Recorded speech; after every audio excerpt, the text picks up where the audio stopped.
there folks, in this video tutorial I'm going to be teaching you how to make a wreath from your garden fresh herbs. This is a beautiful way to decorate for fall, and you do two in one. Your home looks beautiful and you get to dry your herbs naturally without running a dehydrator. So join me and I'm going to walk you through the process and also what you need. We should do that first before we dive in. The first thing you are going to need to do this is a wreath frame. Now, I'm going to show you this one here, part of it. I have a tutorial for you where I teach you how to take tree branches and twigs and make your own wreath frame.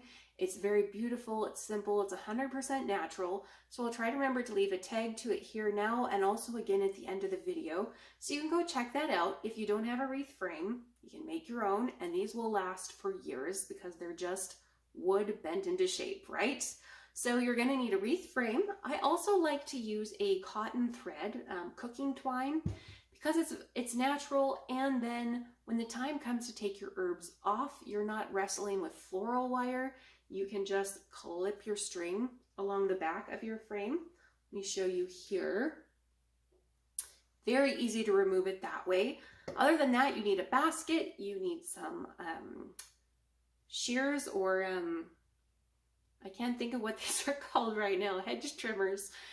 Take them out, pruning shears, and go harvest your herbs. So I'm going to grab a basket, we're going to do that, and then I'm going to bring you back in and walk you through how to fasten your herbs to a frame. And before I do that, I should also say the ones that work best for a wreath frame like this would be some of your tougher herbs. So things like sage, we've used oregano, we're going to use thyme, we're going to use some lavender greens in this video tutorial. So any of those more woody, tough herbs, those are the ones you want that will last the longest on a wreath frame. So let's go outside so we can gather some stuff and create something that looks a little bit like this.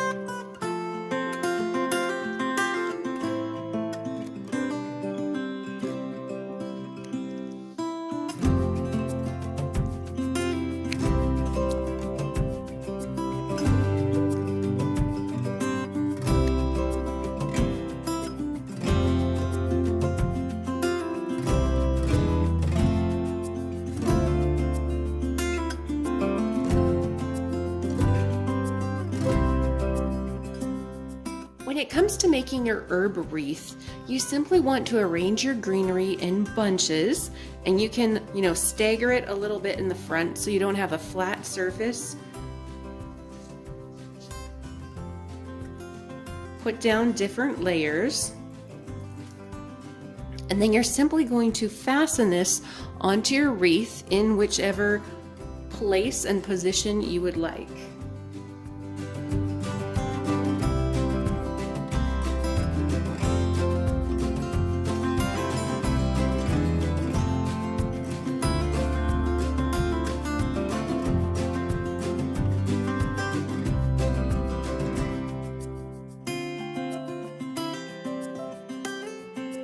From here, if you want to go all the way around the perimeter of your wreath, you're just going to continue laying down bunches, one on top of the other to hide the strings.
sage, this is thyme, and I actually want to do a directional change in here so that I can create a focal point where I'm probably going to string together some garlic. So I am actually going to start in the top corner here and leave actually that piece of wood bare and exposed here. Our wreath is going to kind of take this sort of angle, and so I'm actually going to start my thyme up over on this side, and then we will work down to a focal point.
Last but not least, you want to go through, and if there are any strings showing, trim them off.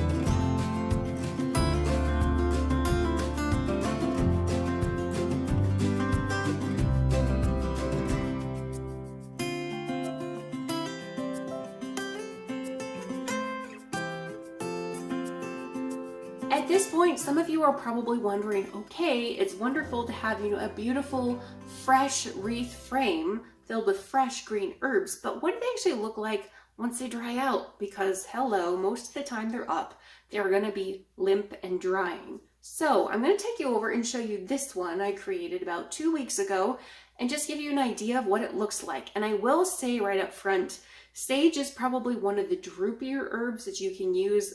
Each leaf has really long stems, and so that's what you're going to see up here. So let me flip the camera around and go over and show you what they look like once they've been up for a while, at least when you're using sage. As you can see, the sage is definitely drooped a bit on this, but the thyme is actually still quite normal looking because it's got such tiny little leaves.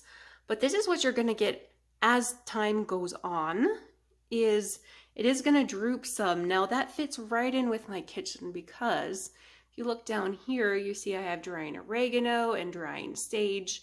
So it fits well in my kitchen, and I love the natural feel it brings and the incredible smell as well.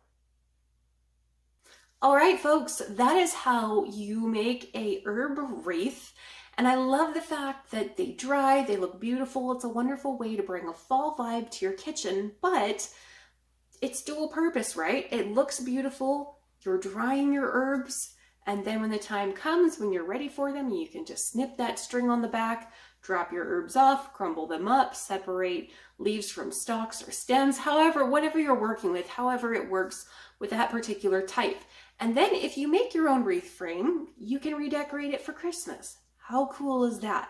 So I know some of you might want more detail on how this actually works, so I'm going to link a blog post down below where over on the blog I wrote actually a detailed post on this very process, so you can go there and check it out for more specific directions. And then I'm also going to, up in here, leave a video where I create just herb swags, just a way to make a beautiful cascading herb swag like the ones you see over here. And then also one again to that wreath frame so that you can go and make it. I highly recommend it. They're beautiful. They're all natural. It's a great way to go. If you have any comments or questions, feel free to leave them below. My name is Autumn Rose, and this is my YouTube channel called A Traditional Life. Leave your comments and questions below though, and I will get back to you on them as soon as I can.